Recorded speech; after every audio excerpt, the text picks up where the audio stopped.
Nadia madam প্রতিদিনই ছোট্ট করে টিউশন দিতেন। ঘরের এক কোণে টেবিলের পাশে চেয়ার আর বইয়ের স্তূপ, এভাবেই সাজানো ছিল পড়াশোনার পরিবেশ। আরিয়ান 19 বছর বয়সী ছাত্র। সেই ঘরে প্রতিদিন আসতো আরিয়ান পড়াশোনা করতে। শুরুর দিনগুলোতে আরিয়ান মনোযোগ দিতে পারত না। অঙ্কের বই হাতে নিয়ে বসে থাকলেও চোখ বারবার ম্যাডামের দিকে চলে যেত। কখনো হঠাৎ করে হেসে উঠত, কখনো আবার বই খুলে ঠিক মতো দেখত না। সহপাঠীরা বলতো আরিয়ান একটু বেশি কৌতূহলী, কিন্তু ম্যাডাম তা এক ধরনের ব্যস্ততা মনে করতেন। একদিন নদিয়া ম্যাডাম তার নরম কিন্তু দৃঢ় কণ্ঠে বললেন, আরিয়ান, তুমি কি জানো একজন ছাত্রের মনোযোগ শুধু বইয়ের দিকে না দিয়ে অন্যদিকে ঘুরালে সত্যিকারের শিক্ষা কখনো আসে না। আরিয়ান প্রথমে কিছু বলতে পারল না। চোখ সামান্য লজ্জায় মাটির দিকে নেমে গেল, কিন্তু ম্যাডামের ধৈর্য এবং কোমল ভাষা তার মনকে স্পর্শ করল।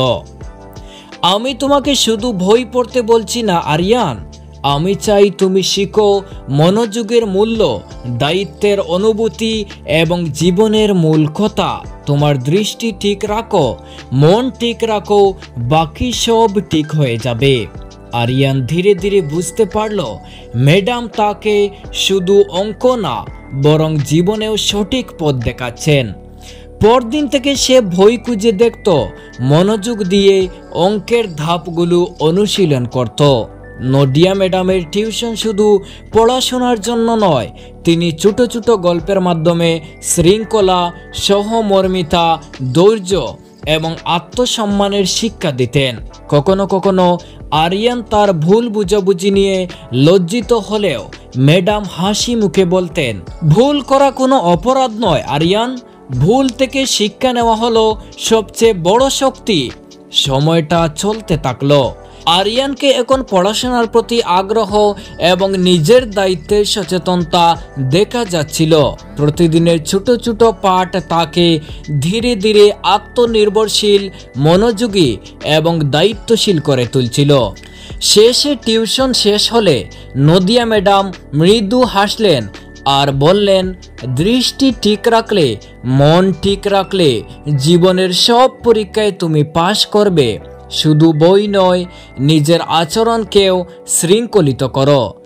আরিয়ান কৃতজ্ঞতার সাথে বলল, ম্যাডাম, আজ থেকে আমি শুধু পড়াশোনায় নয়, জীবনের প্রতিটি ছোট ছোট দিকেও মনোযোগ দেব।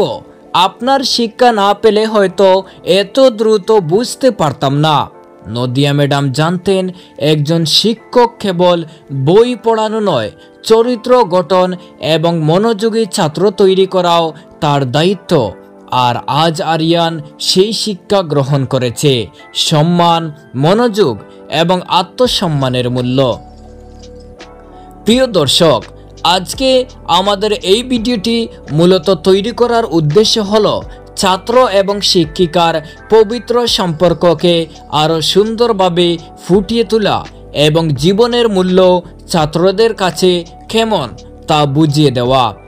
বন্ধুরা, আজকের এই ভিডিও দেখে আপনারা কি বুঝলেন তা অবশ্যই কমেন্ট করে জানান, এবং আমাদের চ্যানেলে নতুন হয়ে থাকলে অবশ্যই চ্যানেলটি সাবস্ক্রাইব করে রাখুন। ধন্যবাদ।